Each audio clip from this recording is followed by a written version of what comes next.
அன்றைக்கு உறவுகளின் மீதான என் நம்பிக்கை முற்றிலுமாக சிதைந்து போயிருந்தது. என் இதயத்திற்கு மிக நெருக்கமானவர்களே என் மனதை சல்லடையாக துளைத்தெடுத்து விட்டார்கள். சந்தோஷமாய் சிரிப்பொலியுடன் இருந்த என் குடும்பம் ஒரு நொடியில் உடைந்த கண்ணாடி துண்டுகளாய் சிதறிப் போனது. மனைவி என்பவள் பாசத்தின் தெய்வம். தன் குழந்தைகளுக்காக உயிரையும் கொடுப்பாள் என்று கேள்விப்பட்டிருந்தேன். ஆனால் எனக்கு அப்படி நடக்கவில்லை. ஒருவேளை என் துரதிர்ஷ்டமோ அல்லது என் குழந்தையின் தலைவிதியோ. எனக்கு மனைவியின் அன்பு கிடைக்கவில்லை. என் குழந்தைக்கோ தாயின் பாசம் கிட்டவில்லை. என்னுடன் வாழ்நாள் முழுவதும் வாழ சத்தியம் செய்த என் மனைவி ஆதிரை என்னுடன் 4 அடிகள் கூட நடந்து வரவில்லை. இந்த கதையை கேட்டதும் சொல்லுங்கள், தவறு யாருடையது? என்னுடையதா அல்லது ஆதிரையினுடையதா? நான் அவளை நம்பினேன். அந்த நம்பிக்கைக்காக வாழ்நாள் முழுவதும் நான் துடிக்கப் போகும் இவ்வளவு பெரிய தண்டனை கிடைத்தது. ஆதிரை என் சகோதரியின் பாலிய கால தோழி. நான் ஒரு மத்திய தர வர்க்கத்தை சேர்ந்தவன். ஆனால் ஆதிரையின் அப்பாவுக்கு நல்ல வியாபாரம் இருந்தது. அவர்கள் நல்ல வசதியான வாழ்க்கை வாழ்ந்தார்கள்.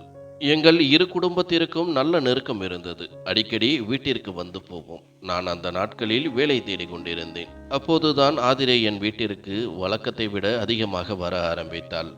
அவள் மிகவும் அழகாக இருந்தாள். என்னை விட 12 வயது சிறியவள். அதனால்தான் அவளை அந்த கண்ணோட்டத்தில் பார்க்கவில்லை.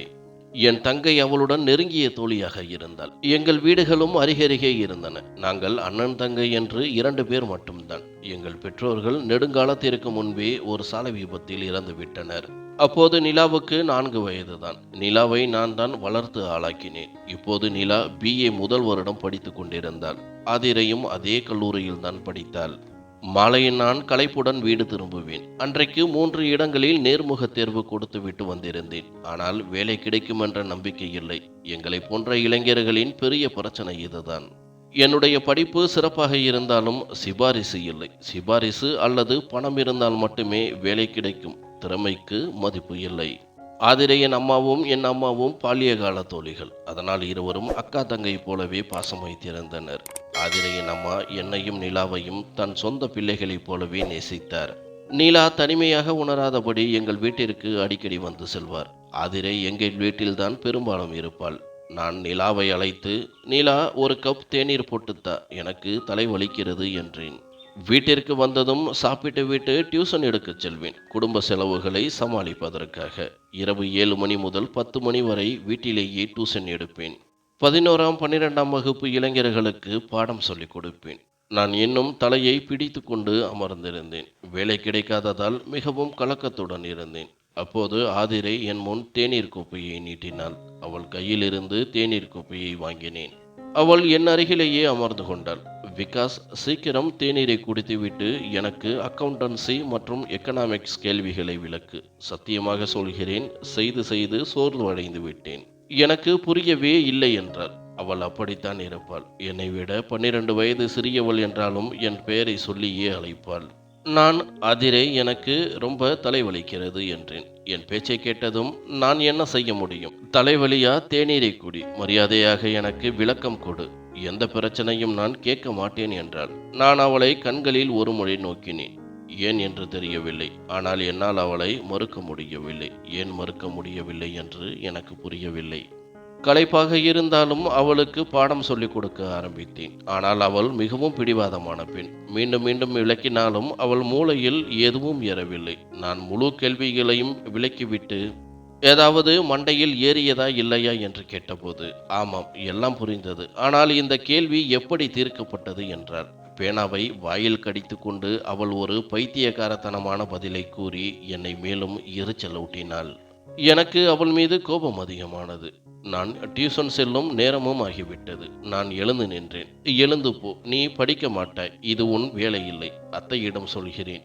ஏன் உன் படிப்புக்காக பணத்தை வீணாக்க வேண்டும்? இதே பணத்தை உனது வரதட்சணை கொடுத்து திருமணம் செய்து அனுப்பிவிடுங்கள். புரிய வைத்து என் மண்டையே காலியாகிவிட்டது. ஆனால் இவள் மண்டையில் எதுவும் ஏறவில்லை என்று சொல்வேன் என்று எரிச்சலுடன் கூறினேன்.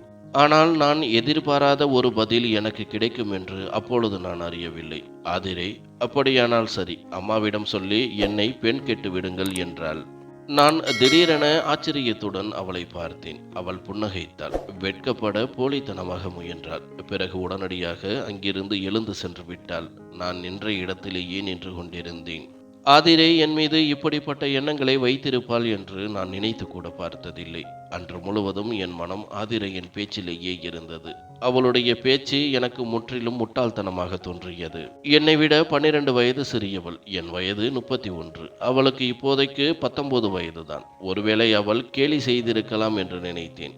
ஏனென்றால் அவள் பெரும்பாலும் இப்படித்தான் கேலி செய்வாள். நான் அவளது பேச்சை தவிர்த்து விட்டேன். ஆனால் எங்கோ என் மனதில் அந்த பேச்சு பதிந்து விட்டது.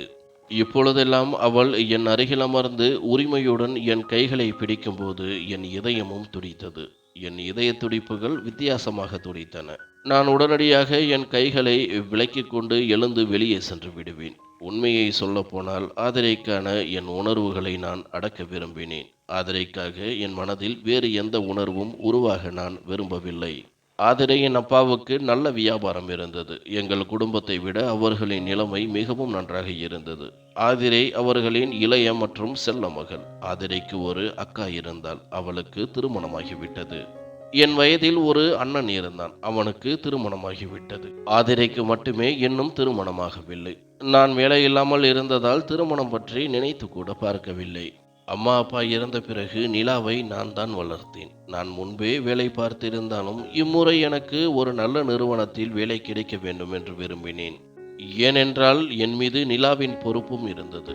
நல்ல நிறுவனத்தில் வேலை கிடைத்த பிறகு முதலில் நிலாவுக்கு திருமணம் செய்து வைத்துவிட்டுத்தான் என்னை பற்றி எதையும் யோசிக்க வேண்டும் என்று நினைத்திருந்தேன். ஆனால் ஆதிரை எனக்கு யோசிக்க வாய்ப்பே கொடுக்கவில்லை.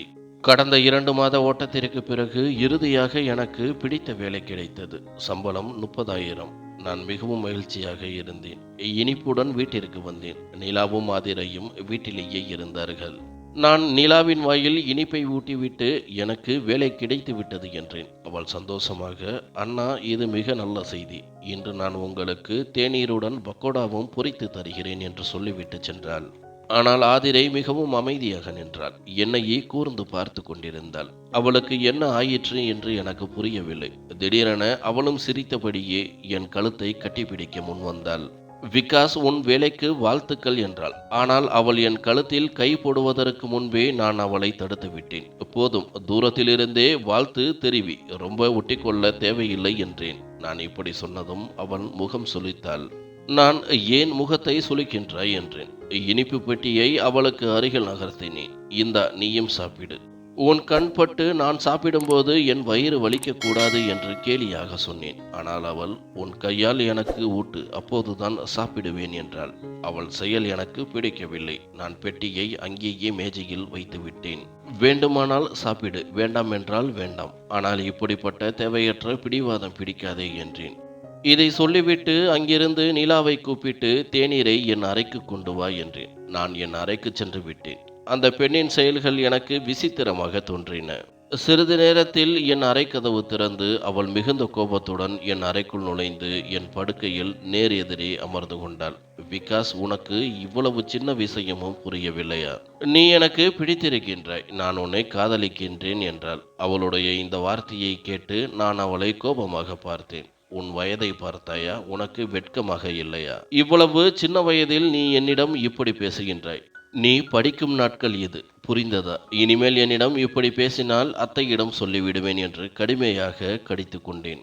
சிறிது நேரம் என் முன் அமர்ந்து அழுது கொண்டிருந்தாள். பிறகு எழுந்து சென்று விட்டாள். 8 நாட்கள் அவள் எங்கள் வீட்டிற்கு வரவில்லை. நிலாவும் சோகமாக இருந்தாள். நிலா, இந்த ஆதிரை ஏன் வரவில்லை என்று கேட்டேன். தெரியவில்லை அண்ணா, தினமும் நான் அவளிடம் போக வேண்டியிருக்கிறது. அவளை சமாதானப்படுத்தி சோர்வடைந்து விட்டேன். ஏன் கோபமாக இருக்கின்றாள் என்று தெரியவில்லை. இனி உங்கள் வீட்டிற்கு வர மாட்டேன் என்கிறாள் என்றாள். மறுநாள் எனக்கு அத்தையிடமிருந்து ஒரு அழைப்பு வந்தது. வீட்டிற்கு வா, உன்னிடம் முக்கியமான விஷயம் பேச வேண்டும் என்றார். சரி அத்தை, நான் டியூஷன் முடித்துவிட்டு வருகிறேன் என்றேன். இரவு 10 மணிக்கு நான் அவர்கள் வீட்டிற்கு சென்றேன். அவர் டிராயிங் ரூமில் அமர்ந்து எனக்காக காத்திருந்தார். என்னை பார்த்ததும் உடனடியாக என் அருகே வந்து என் தலையை அன்பாக தடவினார். நான் அவர்களுக்கு பக்கத்தில் அமர்ந்தேன். உன் அம்மாவும் நானும் மிக நல்ல தோழிகள். அக்கா தங்கை போலவே உன் அம்மாவும் நானும் பாசம் வைத்திருந்தோம். ஆனால் உன் பெற்றோரின் திடீர் மரணத்திற்குப் பிறகு உன்னை என் மகன் அர்ஜுனைப் போலவே நினைத்தேன். அதனால்தான் ஆலோசனைக்காக உன்னை கூப்பிட்டேன் என்றார். நான் அத்தையை பார்த்தேன். அவர் பாசத்தில் எனக்கு சந்தேகமில்லை. அப்பா அம்மா இறந்த பிறகு அத்தைதான் எனக்கும் நிலாவுக்கும் நிறைய அன்பு கொடுத்தார். சொந்த பிள்ளைகளைப் போலவே. அத்தை இல்லை என்றால் அண்ணன் தங்கை நாங்கள் 2 பேருமே எப்போதோ சிதறி போயிருப்போம். நிலா என் அப்பா அம்மா இறந்தபோது மிக சிறியவள்தான். ஆனால் நான் விபரமானவன். அம்மா அப்பா திடீரென இறந்தபோது நான் முற்றிலும் நொறுங்கி போனேன். ஆனால் அத்தை தான் எங்களை வளர்த்தார். அத்தை என்னிடம் ஒரு ஆலோசனை வேண்டும் என்றார். என்ன ஆலோசனை வேண்டும் அத்தை என்றேன். அத்தை கூறத் தொடங்கினார். ஆதிரைக்கு மிக நல்ல இடத்திலிருந்து சம்பந்தம் வருகிறது. நல்ல வசதியான குடும்பம். பையனும் நல்ல வேலை பார்க்கிறான். அதனால் ஒருமுறை உன்னிடம் ஆலோசனை கேட்கலாம் என்று நினைத்தேன். நீ ஒருமுறை பையனை பற்றி விசாரித்து சொல். ஆதிரைக்கு இப்பொழுதுதான் 19 வயது ஆகிறது. இன்னும் அவளது படிப்பு முடியவில்லை. ஆனால் நல்ல சம்பந்தங்கள் அடிக்கடி வராது. கல்யாணத்திற்கு பிறகு ஆதிரை படிப்பை தொடரலாம் என பையன் சொல்கிறான். ஆனால் நான் இப்போதைக்கு நிச்சயம் மட்டும் வைத்து விடலாம் என்று நினைக்கின்றேன். ஆதிரையின் படிப்பு முடிந்ததும் கல்யாணம் செய்து விடலாம் என்று அத்தை தன் போக்கில் பேசிக்கொண்டே இருந்தார். முதல் முறையாக என் மனதிற்குள் ஒரு அதிர்ச்சி ஏற்பட்டது. ஆதிரை அவ்வளவு பெரியவளாகிவிட்டாளா? அத்தை அவளது திருமணத்தை பற்றி யோசிக்க ஆரம்பித்தார்களா என்று. நான் உங்களுக்கு சரி என்று பட்டால் செய்யுங்கள். நான் பையனை பற்றி விசாரித்து சொல்கிறேன். என் மூலம் வேறு ஏதேனும் வேலை இருந்தாலும் சொல்லுங்கள் என்றேன். இதை கேட்டு ஆதிரையின் அப்பாவும் அம்மாவும் இருவரும் மகிழ்ச்சி அடைந்தனர். நீ எங்கள் மூத்த மகனை போன்றவன். அர்ஜுனுடன் சேர்ந்து நீதான் எல்லாவற்றையும் செய்ய வேண்டும் என்றார்கள். நானும் நீங்கள் சொல்வது போல செய்கிறேன் என்றேன். கொஞ்சம் நேரம் வேறு சில விஷயங்களை பேசிவிட்டு வீட்டிற்கு திரும்பினேன். என் அறையில் படுத்தபடி ஆதிரைக்கு திருமண வயதாகிவிட்டால் இனி நான் நிலாவை பற்றி தீவிரமாக யோசிக்க வேண்டும் என்று நினைத்தேன். பிறகு அத்தையிடமே நிலாவுக்கு ஒரு நல்ல சம்பந்தம் பார்க்க சொல்லலாம் என்று தோன்றியது. அதனால் நிலாவுக்கும் கல்யாணம் செய்து வைக்கலாம். பிறகு அப்பா விட்டு சென்ற வாடகைக்கு விடப்பட்ட கடை இருந்தது. அதை விற்று நிலாவுக்கு வரதட்சணை கொடுத்து கல்யாணத்தையும் சிறப்பாக நடத்திவிடலாம் என்று யோசித்தேன். நான் இந்த கனவுகளில் மூழ்கி மெதுவாக தூக்கம் என் கண்களை தழுவிக் கொண்டிருந்த பொழுது என் வீட்டு பிரதான கதவு தட்டப்பட்டது. நிலா ஆழ்ந்த உறக்கத்தில் இருந்திருப்பாள். நானே எழுந்து கதவருகே சென்றேன். இந்த நேரத்தில் யாரும் எங்கள் வீட்டிற்கு வரமாட்டார்கள். ஏனெனில் மணி இரவு 1:30 மணி இருக்கும். நான் கதவருகே சென்று யார் என்று கேட்டேன். ஆதிரையின் குரல் கேட்டது. விகாஸ், கதவை திற என்றாள். அவளது குரலை கேட்டு நான் திடுக்கிட்டேன். இந்த நேரத்தில் அவள் எங்கள் வீட்டில் என்ன செய்ய வந்தாள்? நான் விரைவாக கதவை திறந்தேன். அவள் அழுது கொண்டிருந்தாள். அத்தை மாமாவிற்கு ஏதாவது ஆகிவிட்டதோ என்று பயந்து விட்டேன். அவள் உள்ளே வந்தாள். கதவை மூடினாள். திடீரென என் நெஞ்சில் சாய்ந்தாள். அவளது இந்த செயலால் நான் மூச்சு விடுவதையே மறந்துவிட்டேன். ஆதிரை, என்ன நடந்தது? அத்தை நலமாக இருக்கிறார்களா என்று கேட்டேன். நான் அவளை என்னிடமிருந்து விலக்க முயன்றேன். ஆனால் அவள் என்னை மிகவும் உறுதியாக பிடித்து கொண்டு அழுது கொண்டிருந்தாள். நீ ரொம்ப கெட்டவன். என் அம்மாவும் அப்பாவும் வேறு ஒருவருடன் என் கல்யாணத்தை நிச்சயித்து விட்டார்கள். நீயும் பையனை பற்றி விசாரித்து சொல்வதாக சொல்லிவிட்டாய். நீ என்னை பெண் கேட்டிருக்க வேண்டும். அதற்கு பதிலாக கல்யாணம் சம்பந்தமாக ஏதாவது வேலை இருந்தால் சொல்லுங்கள், நான் எல்லாம் பார்த்து கொள்கிறேன் என்று சொல்கிறாய் என்றாள். அவளது இத்தகைய முட்டாள்தனமான பேச்சை கேட்டு எனக்கு அவளிடம் கோபம் வர ஆரம்பித்தது. நான் அவளது 2 கைகளையும் பிடித்து என்னிடம் இருந்து விலக்கினேன். இந்த நேரத்தில் இதை பற்றி பேச வந்திருக்கின்றாயா? உனக்கு பைத்தியமா பிடித்து விட்டது என்றேன். நான் என்ன செய்தால் என் காதலை நம்புவாய் என்றாள். நான் கோபமாக அவளை பார்த்தேன். அவளது கையை பிடித்து வீட்டை விட்டு வெளியே தள்ளினேன். தெரு முற்றிலும் வெறிச்சோடி இருந்தது. கடைசி வீடுதான் அவளுடையது. அந்த முட்டாள்தனமான பெண்ணிடமிருந்து இதை நான் எதிர்பார்க்கவில்லை. இரவு நேரத்தில் யாராவது அவளை என் வீட்டிற்குள் நுழைவதை பார்த்திருந்தால் என்ன நினைப்பார்கள்? என் மரியாதையே போயிருக்கும். அவள் இன்னும் அழுது கொண்டிருந்தாள். நான் அவளை அவளின் வீட்டருகே அழைத்துச் சென்றேன். கதவு திறந்திருந்தது. நான் அவளை வீட்டிற்குள் தள்ளிவிட்டேன். இன்று நீ செய்த செயலை மீண்டும் இதை போல செய்தால் என்னை காட்டிலும் மோசமானவன் யாரும் இருக்க மாட்டார்கள். நான் உன்னை காதலிக்கவில்லை, புரிந்ததா? உனது சம்பந்தம் எங்கு நிச்சயிக்கப்பட்டதோ அங்கேயே கல்யாணம் செய்து கொள். உன் அப்பா அம்மா எங்கு விரும்புகிறார்களோ அங்கேயே மகிழ்ச்சியாக இரு. என்னை விட்டுவிடு என்று 2 கைகளையும் கூப்பி அவளிடம் சொன்னேன். அவள் அழுது கொண்டே தன் வீட்டிற்குள் சென்றாள். நான் கதவை மூடிவிட்டு என் வீட்டிற்கு வந்தேன். அடுத்த நாள் நான் என் அலுவலகத்தில் இருந்தபோது நிலாவிடமிருந்து அழைப்பு வந்தது. அவள் அழுது கொண்டிருந்தாள். அண்ணா, ஆதிரை விஷம் சாப்பிட்டு விட்டாள். மாமாவும் அத்தையும் அவளை மருத்துவமனைக்கு அழைத்துச் சென்றிருக்கின்றார்கள். சீக்கிரம் வாருங்கள், எனக்கு பயமாக இருக்கிறது என்றாள். இதை கேட்டதும் நான் பதறிப் போனேன். நான் உடனடியாக விடுப்பு கேட்டு மருத்துவமனைக்கு சென்றேன். அத்தை அழுது கொண்டிருந்தார். ஆதிரையின் அண்ணன் அர்ஜுனும் வருத்தமாக இருந்தான். அத்தை ஆதிரைக்கு என்ன நடந்தது என்று கேட்டேன். அவள் இந்த சம்பந்தத்தை மறுத்து கொண்டிருந்தாள். நல்ல சம்பந்தம், மகிழ்ச்சியாக இருப்பாய் என்று நாங்கள் நிறைய விளக்கினோம். ஆனால் இந்த முட்டாள் பெண் இதை செய்வாள் என்று எனக்கு தெரியாது. இல்லையென்றால் நான் சம்பந்தத்தை மறுத்திருப்பேன். என் குழந்தையின் மகிழ்ச்சியை விட எனக்கு வேறு எதுவும் பிரியமானதில்லை. கடவுள் என் குழந்தைக்கு எதுவும் நடக்காமல் அவளை குணப்படுத்த வேண்டும் என்று கூறி அத்தை அழ ஆரம்பித்தார். நான் அவர்களை தேற்றினேன். 4 மணி நேரம் கழித்து மருத்துவர் ஆதிரைக்கு ஆபத்து இல்லை என்றார். ஆனால் அவள் இன்னும் மயக்க நிலையில்தான் இருந்தாள். மயக்க நிலையிலும் என் பெயரைத்தான் கூப்பிட்டு கொண்டிருந்தாள். இதை கேட்டு அனைவரும் ஆச்சரியப்பட்டனர். நான் வெட்கப்பட்டு கண்களை தாழ்த்தி கொண்டேன். பெண் மருத்துவர், உங்களில் யாராவது விகாஸை தெரிந்தால் தயவு செய்து அவரை கூப்பிடுங்கள். உங்கள் மகள் அவரை காதலிப்பதாக அழுது கொண்டிருக்கின்றாள் என்றார். என் அத்தை ஆச்சரியத்துடன் என்னை பார்த்து கொண்டிருந்தார். மாமாவின் நிலையும் அதுதான். நான் எதுவுமே சொல்லாமலேயே குற்றவாளியாகிவிட்டேன். அத்தை, எனக்கு எதுவும் தெரியாது. நான் ஆதிரையை நிலாவைப் போலவே நினைத்திருந்தேன். அவள் ஒருமுறை என்னிடம் சொன்னாள். ஆனால் நான் அவளை மறுத்துவிட்டேன். ஒருவேளை அவள் கேலி செய்கிறாள் என்று நினைத்தேன் என்றேன். என் விளக்கம் அங்கே எடுபடவில்லை. அத்தை, நீ என்னிடம் சம்பந்தம் கேட்டிருந்தால் நான் மறுத்திருப்பேனா என்றார். நான், அத்தை, அவள் என்னை விட 12 வயது சிறியவள் என்றேன். பிறகு பெண் மருத்துவர், நீங்கள் விகாஸாக இருந்தால் தயவு செய்து உள்ளே செல்லுங்கள் என்றார். நான் வெட்கத்தால் என் கண்களை கூட உயர்த்த முடியவில்லை. விரைவாக அறைக்குள் சென்றேன். ஆதிரை சோர்ந்து போயிருந்தாள். ஆனால் அவளது நாக்கில் இன்னும் என் பெயர் இருந்தது. காதலில் ஒரு மனிதன் இவ்வளவு தூரம் கூட செல்ல முடியுமா என்று எனக்கு தெரியவில்லை. நான் அவள் அருகில் சென்றேன். அவளது படுக்கைக்கு அருகில் இருந்த நாற்காலியில் அமர்ந்து அவளது கைகளை பற்றி கொண்டேன். ஆதிரை, கண்களை திற என்றேன். என் குரல் கேட்டு அவள் கண்களை திறந்தாள். என்னை பார்த்து, உங்களுக்கு ஞாபகம் வந்துவிட்டதா? நான் இறந்திருந்தால் ஒருவேளை என் காதலில் உங்களுக்கு நம்பிக்கை வந்திருக்கும் என்று நினைத்தேன் என்றாள். முட்டாள், நான் உன்னை என்னவென்று சொல்வேன்? என் நிலைமை அவ்வளவு நன்றாக இல்லை என்று உனக்கு தெரியாதா? உன் பெற்றோரின் வீட்டில் கிடைக்கும் அனைத்தையும் உனக்கு நான் கொடுக்க முடியாது. எனக்கு என் தங்கையின் பொறுப்பும் இருக்கிறது என்றேன். அவள், காதலை கொடுக்க முடியுமே என்றாள். நான் தலையசைத்தேன். எனக்காக இவ்வளவு தூரம் செய்யக்கூடிய ஒரு பெண்ணுக்கு நான் காதலை கொடுத்தேன். ஆதிரையுடன் சில மாதங்களுக்கு பிறகு எங்கள் திருமணம் நடந்தது. திருமண இரவில் ஆதிரை மிகவும் மகிழ்ச்சியாக இருந்தாள். உலகிலேயே மிகப்பெரிய மகிழ்ச்சி அவளுக்கு கிடைத்து விட்டது போல். நான் அறைக்குள் வந்தபோது அவள் எனக்கு பேசவே வாய்ப்பு கொடுக்கவில்லை. தன் காதலை மட்டுமே வெளிப்படுத்தி கொண்டிருந்தாள். நீங்கள் மிகவும் நல்லவர். என் கல்லூரியில் உள்ள எல்லா பெண்களும் உங்கள் மீது மோகம் கொண்டிருந்தனர். வேண்டுமானால் நிலாவிடம் கேட்டு பாருங்கள். நீங்கள் நிலாவை அழைத்துச் செல்ல வரும் பொழுதெல்லாம் எல்லா பெண்களுக்கும் பெருமூச்சு விடுவார்கள். அப்பொழுதே உங்களுடன் தான் திருமணம் செய்ய வேண்டும் என்று நினைத்து விட்டேன் என்றாள். என் இந்த சிறப்பு ஆதிரையின் வாயால் எனக்கு தெரிய வந்தது. நான் சிரிக்க ஆரம்பித்தேன். ஆதிரை, நீதான் உலகில் முதல் மனைவியாக இருப்பாய். திருமண இரவில் கணவன் தன்னை புகழ்ந்து காதலை வெளிப்படுத்துவதை கேட்பதற்கு பதிலாக நீயே அவனை புகழ்ந்து கொண்டிருக்கின்றாய். உன் பேச்சு முடிந்திருந்தால் நான் ஏதாவது சொல்லட்டுமா என்றேன். என் பேச்சை கேட்டு அவள் கொஞ்சம் வெட்கப்பட்டாள். பிறகு அவள் அமைதியாக அமர்ந்தாள். தன் காதலை அவள் முன்பே என்னிடம் வெளிப்படுத்தி விட்டாள் என்று என் முறை.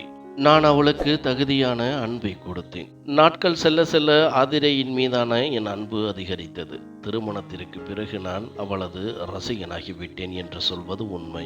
1 வருடம் கழித்து நிலாவுக்கு மிக நல்ல சம்பந்தமும் வந்தது. நான் அவளுக்கும் திருமணம் செய்து வைத்தேன். அவளும் விடைபெற்று தன் வீட்டிற்கு சென்று விட்டாள். இப்பொழுது என் மீது யாருடைய பொறுப்பும் இல்லை. ஆனால் அதே நாட்களில் என் வேலையும் பறிபோனது. இப்போது எங்கள் நிலைமை மெதுவாக மோசமாக ஆரம்பித்தது. நான் என் அப்பாவின் கடையை விற்று நிலாவுக்கு திருமணம் செய்து வைத்தேன். அதனால் எனக்கு இருந்த ஒரே ஆதாரம் என் வேலைதான். நான் இன்னும் வேறு வேலை தேட ஆரம்பிக்கவில்லை. அதற்குள்ளாகவே என் வீட்டிற்கு ஒரு புதிய விருந்தினர் வரப்போகும் செய்தி கிடைத்தது. ஆதிரை கர்ப்பமாக இருந்தாள். நிச்சயமாக இது பெரிய மகிழ்ச்சிதான். ஆனால் நான் கவலைப்பட ஆரம்பித்தேன். அதனால் அவசரத்தில் சிறிய அளவில் கிடைத்த எந்த வேலையையும் நான் ஏற்றுக்கொண்டேன்.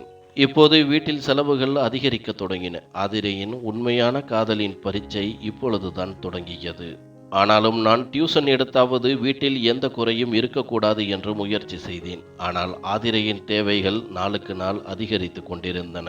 அவள் கேட்கும் பொழுது நான் அன்புடன் அவளை என் கைகளில் அணைத்து, இந்த மாதம் சமாளித்துக்கொள், அடுத்த மாதம் உன் ஆசையை நிச்சயம் நிறைவேற்றுவேன் என்று பாசமுடன் சொல்வேன். 9 மாதங்களும் கடந்துவிட்டன. என் வீட்டில் ஒரு ஆண் குழந்தை பிறந்தது. ஆதிரை மெதுவாக மாற ஆரம்பித்தாள். குழந்தைக்கு ஒரு பணிப்பெண்ணை வைக்க வேண்டும், எனக்கு மிகவும் கஷ்டமாக இருக்கிறது என்றாள். ஆதிரே, இது எப்படி சாத்தியம்? என் நிலைமை எப்படி இருக்கிறது என்று உனக்கு தெரியாதா என்றேன். உங்களுக்கு தெரியுமா, எனக்கு பேஸ்புக்கில் எவ்வளவு ஃபாலோவர்கள் இருக்கின்றார்கள். ஆயிரக்கணக்கானவர்கள் என் ஒரு படத்திற்கு லைக் செய்கிறார்கள் என்றாள். அவள் என்ன சொல்கிறாள் என்று எனக்கு புரியவில்லை. அதனால் என்ன என்றேன். நீங்கள் எனக்கு அனுமதி கொடுத்தால் நான் ஒரு சேனல் ஆரம்பிக்கின்றேன். அதில் விளாக் செய்வேன். மக்கள் இதன் மூலம் லட்சக்கணக்கில் சம்பாதிக்கின்றார்கள் என்றால். இந்த விஷயங்களை விடு என்றேன். ஆனால் ஆதிரை, விகாஸ், இந்த நேரத்தில் நாம் நம் நிலைமையை மேம்படுத்த வேண்டும். உங்களுக்கு நல்ல வேலை கிடைத்ததும் நிலைமை சீரானதும் நான் இதையெல்லாம் விட்டு விடுவேன் என்றாள். பிறகு நான் சமையல் நிகழ்ச்சிகள் மட்டுமே செய்வேன் என்றாள்.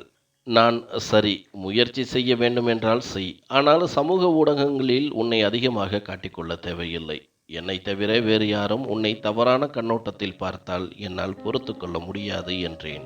யாரும் பார்க்க மாட்டார்கள் உன்னை தவிர என்றாள். ஆதிரையின் காதலில் எனக்கு சந்தேகம் ஏற்படவே இல்லை. ஆனால் அவள் எந்த மாதிரியான சேனலை ஆரம்பித்திருக்கின்றாள் என்று நான் ஒருபோதும் பார்க்க முயற்சி செய்யவில்லை. சில மாதங்களிலேயே எங்கள் வீட்டிற்கு கணிசமான தொகை வர ஆரம்பித்தது. அவள் மிகவும் மகிழ்ச்சியுடன் என்னிடம் இந்த மாதம் 2 லட்சம் ரூபாய் லாபம் கிடைத்தது என்று கூறினாள். அதை கேட்டு நான் ஆச்சரியப்பட்டேன். நான் இன்னும் நல்ல வேலை தேடிக்கொண்டிருந்தேன். ஆதிரையிடம் நான் ஒருபோதும் எனக்காக பணம் கேட்டதில்லை. ஆதிரை வீட்டு செலவுகளில் எனக்கு உதவவும் இல்லை. சொல்லப்போனால் அவள் தனது ஆடம்பர செலவுகளை தன் பணத்தில் பூர்த்தி செய்து கொண்டிருந்தாள் என்றுதான் சொல்ல வேண்டும். அவள் புதிய பிராண்ட் ஆடைகளை அணிய ஆரம்பித்தாள். ஃபேஷனும் செய்ய ஆரம்பித்தாள். தன் சமையலறையின் முழு உருவத்தையே மாற்றியிருந்தாள். ஒரு பணிப்பெண்ணையும் வைத்திருந்தாள். அவள் தன்னை முற்றிலுமாக மாற்றிக்கொண்டாள். எப்போதும் அலங்கரித்து கொண்டு தலைவெறி கோலமாக கவர்ச்சியுடன் இருந்தாள். இப்பொழுது மாதம் லட்சக்கணக்கில் சம்பாதிக்க ஆரம்பித்தாள்.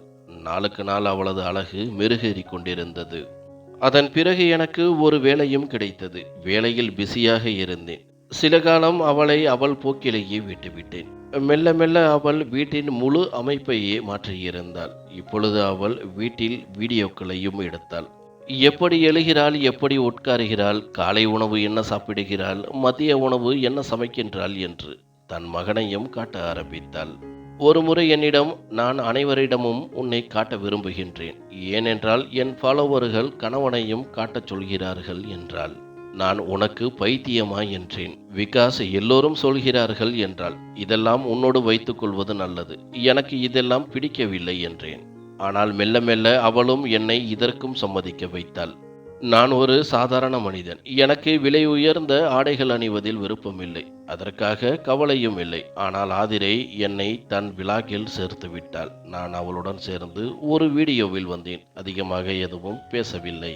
மெல்ல மெல்ல ஆதிரையின் நடத்தை என்னிடம் மாற ஆரம்பித்தது. முன்பு அவள் தன் எல்லா கமெண்டுகளையும் என்னிடம் காட்டுவாள். பார் விகாஸ், மக்கள் என்னை எவ்வளவு பாராட்டுகிறார்கள். நீங்கள் எவ்வளவு அழகாக இருக்கின்றீர்கள். குழந்தை உள்ள தாய் என்று தோன்றவே இல்லை என்றார்கள் என்பாள். நான் கமெண்டுகளை படித்து சிரித்துவிட்டு, உண்மையாகவே நீ மிக அழகானவள்.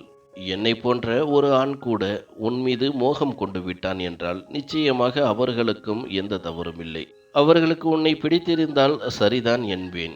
நான் என் காதலில் இப்படி சொன்னேன். ஆனால் என் பேச்சின் வேறு ஒரு தாக்கத்தை அவள் எடுத்துக்கொள்வாள் என்று நான் அறியவில்லை. யாரோ ஆதிரையின் குரலை புகழ்ந்தார்கள். யாரோ ஆதிரையின் முகத்தை புகழ்ந்தார்கள். யாரோ அவள் செய்த பொருட்களை புகழ்ந்தார்கள். இதெல்லாம் சமூக ஊடகத்தின் ஒரு பகுதிதான். ஆனால் நான் ஒருபோதும் இந்த விஷயங்களை சந்தேகத்துடன் பார்த்ததில்லை. ஆனால் சில மாதங்களிலேயே அவளின் நடவடிக்கைகளில் பெருமாற்றங்கள் ஏற்பட்டது. அவளுக்கு குழந்தையை கவனிப்பதற்கு கூட நேரமில்லை. எப்பொழுதும் தன்னை அழகுபடுத்தி கொண்டு மேக்கப்புடனேயே வலம் வர ஆரம்பித்தாள். என்னிடம் பேசுவதற்கு கூட அவளுக்கு நேரமில்லை. எப்பொழுதும் மொபைலும் கையுமாக தனக்கு வந்திருக்கும் கமெண்டுகளுக்கு சிரித்தபடியே பதிலளித்து கொண்டிருப்பாள். ஒரு படி மேலே போய் நான் வீட்டில் இல்லாத சமயங்களில் நடனமாடி அதையும் பதிவேற்றம் செய்து கொண்டிருந்தாள். நான் தெருவில் போகும் பொழுது இவர்தான் ஆதிரையின் கணவர் என்று ஒரு மாதிரியாக என்னை பார்த்து சிரிப்பார்கள். சிலரோ என்னிடம் நேரடியாகவே கேட்டு விடுவர், உனது மனைவி சமூக வலைதளங்களில் ஏன் இப்படி செய்கிறாள் என்று. ஆனால் எனக்கு இது பெரிதாக தெரியவில்லை. ஏனெனில் எனது மனைவியை பற்றி எனக்கு நன்றாகவே தெரியும். அப்படி நினைத்ததுதான் என் தவறும் கூட. ஒரு கட்டத்திற்கு மேல் நானும் லேசாக கண்டிக்க ஆரம்பித்தேன். அவளும் என்னிடம் கோபப்பட ஆரம்பித்தாள். போக போக எனது கண்டிப்பும் அவளின் கோபமும் அதிகமாக தொடங்கியது. சொன்னது போலவே அவளிடமும் நிறைய பணமும் புழங்க ஆரம்பித்தது. அவள் தேவையில்லாத நிறைய பொருட்களை வாங்கி குவித்து கொண்டிருந்தாள். இப்பொழுதெல்லாம் அடிக்கடி எங்களுக்குள் சண்டை வர ஆரம்பித்தது. அப்பொழுதெல்லாம் அவள் பணத்தை பற்றி மட்டுமே பேசுவாள். ஒரு நாள் சண்டையின் போது அவள் என்னிடம், என் ஆடைகளை பார்த்தாயா? ஒவ்வொரு மாதமும் நான் 50,000 ரூபாய்க்கு ஷாப்பிங் செய்கிறேன். நீ எனக்கு என்ன கொடுக்க முடியும் என்றாள். இதை கேட்டதும் நான் ஆதிரையின் முகத்தை பார்த்து கொண்டே இருந்தேன். அவள் என்னை காதலித்த ஆதிரையாக தோன்றவில்லை. என் அழகுக்காக உலகமே பைத்தியம் பிடித்திருக்கிறது. நான் ஒரு நாள் வீடியோ போடவில்லை என்றால் மக்கள் பைத்தியமாகி விடுகிறார்கள். உனக்கு என் மதிப்பு தெரியவில்லை. நான் ஏன் உன்னை மணந்தேன் என்றும் தெரியவில்லை என்றாள். அவளது இந்த பேச்சை கேட்டு நான் எவ்வளவு ஆச்சரியப்பட்டாலும் அது போதாது. நான் அவளிடம், நீ சுயநினைவில் இருக்கின்றாயா? என்ன பேசுகிறாய்? எனக்காக நீ என்ன செய்தாய் என்பதை மறந்துவிட்டாயா? எனக்காக நீ உயிரையே கொடுக்கும் அளவிற்கு இருந்தாய் என்றேன். நான் பெரிய தவறு செய்துவிட்டேன். இளம் வயது, எனக்கு புத்தி இல்லை. அதனால்தான் அப்படி ஒரு காரியத்தை செய்துவிட்டேன். உன் வயதை பார்த்தாயா? என்னை விட 12 வயது பெரியவன். உன் தலைமுடி நரைக்க ஆரம்பித்து விட்டது. உன்னுடன் விலாக் செய்யும் பொழுது மக்கள், உங்களுக்கு என்ன ஆனது? இந்த கிழவனை ஏன் மணந்தீர்கள் என்கிறார்கள். இந்த ஆள் உங்களுக்கு சுத்தமாக பொருத்தமில்லை என்கிறார்கள். என்னை கேலி செய்கிறார்கள் என்றாள். ஆதிரையின் இந்த அகம்பாவம் மற்றும் ஆணவத்திற்கான காரணம் இப்பொழுது எனக்கு புரிந்தது. ஏனென்றால் அவள் மக்களின் தூண்டுதலான பேச்சுக்களுக்கு ஆளாகிவிட்டாள். நான் ஆதிரையிடம் சீரியஸாக பேசினேன். உன் சேனலை நிறுத்து, இல்லையென்றால் நானே அழித்து விடுவேன் என்றேன். இதை கேட்டதும் அவள் என் மீது கத்த ஆரம்பித்தாள். நான் உன்னை விட்டு விடுவேன், ஆனால் இந்த சேனலை விடமாட்டேன். நான் காதலில் குருடாகி ஏன் உன்னை மணந்து கொண்டேன் என்று தெரியவில்லை. அதற்காக இப்பொழுது நான் வருத்தப்படுகிறேன். நான் எவ்வளவு அழகானவள்! எனக்காக வெளிநாடுகளிலிருந்து பெரிய பெரிய தொழிலதிபர்களின் சம்பந்தங்கள் கூட வந்திருக்கலாம் என்றாள். அவளின் பேச்சை கேட்டு நான் அதிர்ச்சி அடைந்தேன். எனக்கு புரிந்து போனது, யாரோ ஒருவனை மனதில் வைத்து கொண்டுதான் என்னிடம் பேசுகிறாள் என்று. ஏனெனில் அவளின் நடவடிக்கைகள் அனைத்தும் அதையே தெளிவுபடுத்தின. நானும் அவளிடம், சரி, யார் அந்த பையன்? உன் மனதை கெடுத்தவன். அடுத்தவர் மனைவியை புகழும் எவனும் வாழ்க்கை முழுவதும் வரமாட்டார்கள் என்றேன். கணவன் கணவன்தான். உன்னை புகழ்ந்து டயலாக் பேசும் எவனும் உனக்கு மரியாதை கொடுக்க மாட்டான் என்றேன். என் பேச்சை கேட்டதும் அவள், என்னை மனைவியாக்க பலர் இருக்கிறார்கள். உன்னை விட அழகான கேன்சமான தொழிலதிபர்கள் இருக்கின்றார்கள் என்றாள். அவள் மனதை கெடுத்து கொண்டிருப்பவர் யாரோ ஒருவர் என்று நான் புரிந்து கொண்டேன். நான் என் கோபத்தை கட்டுப்படுத்தி கொண்டு அன்பாக அவளிடம் சென்று விளக்க ஆரம்பித்தேன். இன்றைய உலகில் அவ்வளவு நல்லவர்கள் இல்லை. பெண்களை பொறி வைத்து பிடிப்பார்கள், ஏமாற்றுவார்கள், அவர்களுக்கு மரியாதை கொடுக்க மாட்டார்கள் என்றேன். ஆனால் அவள், போதும் போதும் நிறுத்து, எனக்கு உன்னிடம் விவாகரத்து வேண்டும் என்றாள். அவளது இந்த வார்த்தைகள் என் மனதை கலக்க முடிய வைத்தன. பைத்தியமா உனக்கு? நீ என் மனைவி. நமக்கு ஒரு சிறு குழந்தையும் இருக்கிறது. சொர்க்கம் போன்ற வீடு நமக்கு. ஏன் விவாகரத்து வேண்டும் என்றேன். அவள் என்னிடம், உன் குழந்தையை நீயே வைத்துக்கொள். சொர்க்கம் போன்ற சிறிய வீடு எனக்கு மூச்சு முட்டுகிறது. நான் இங்கு வாழ முடியாது என்றாள். யாரோ அவளது மனதை முழுமையாக கெடுத்து விட்டான். என் அன்பு, என் பாசம், என் குழந்தையை கூட அவளுக்கு தெரியவில்லை. நான் அவளது அம்மாவிடம் பேசினேன். அத்தையும் அவளுக்கு புரிய வைக்க நிறைய முயற்சி செய்தார். ஆனால் அவள் யாருடைய பேச்சையும் கேட்க தயாராக இல்லை. எனக்கு விகாசிடமிருந்து விவாகரத்து வேண்டும் என்று ஒரே பிடிவாதமாக இருந்தாள். நான் விவாகரத்து கொடுக்க மறுத்தபோது அவள் நீதிமன்றத்தில் விவாகரத்து கோரினாள். என் வீடு தகர்ந்து விட்டது. அவள் என்னிடமிருந்து விவாகரத்து பெற்று சென்று விட்டாள். அவள் இன்னும் விளாக் செய்து கொண்டிருந்தாள். அவளது விளாகில் இருந்துதான் அவள் 2ஆம் திருமணம் செய்து கொண்டதும் இப்போது வெளிநாட்டில் வசிப்பதும் தெரிய வந்தது. அவள் தன் ஃபாலோவர்களிடம், விளாகிலேயே நான் அந்த மனிதனை என் விளாகில் தான் காதலித்தேன். விளாக் மூலம்தான் விரும்பிய வாழ்க்கை துணை கிடைத்தது என்று கூறினாள். மக்கள் அவளுக்கு கமெண்டுகளை போட்டு கொண்டிருந்தார்கள். ஆனால் இப்பொழுது கமெண்டுகளில் அவளது பாராட்டுகள் குறைந்து அவளை பற்றி மோசமான விஷயங்கள் அதிகமாக வர ஆரம்பித்தன. நீ எந்த வகையான பெண்? உன் கணவனையும் உன் குழந்தையையும் விட்டுவிட்டு வேறு ஒருவனுடன் சென்று விட்டாய். அவனை மணந்து கொண்டாய். கணவனுக்கும் குழந்தைக்கும் தன் சந்தோஷத்தையும் நிம்மதியையும் தியாகம் செய்பவள்தான் ஒரு பெண் என்றனர். சிலர் என்னையும் குறை கூறினர். பெண்ணுக்கு இவ்வளவு சுதந்திரம் கொடுத்தால் அவள் ஓடிப்போகத்தான் செய்வாள். கட்டுப்பாட்டில் வைத்திருக்க வேண்டும். நீ எல்லாம் ஒரு ஆம்பளை இல்லை என்று.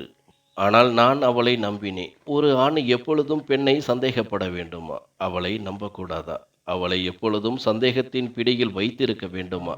மற்றவருடன் அவள் அதிக நாட்கள் இருக்க முடியாது என்று எனக்கு நம்பிக்கை இருந்தது. ஏனென்றால் ஒரு ஆணின் வசதி குறைந்தாலும் அவளது ஆசைகளை பூர்த்தி செய்ய முடியாததாலும் கைவிட்டாள் என்றால் அப்படிப்பட்ட பெண் எந்த ஒரு ஆணுடனும் வாழ்க்கையை வாழ முடியாது. அவள் அவனை விட வசதியான ஒருவனை பார்த்தால் அவனையும் விட்டு விடுவாள்.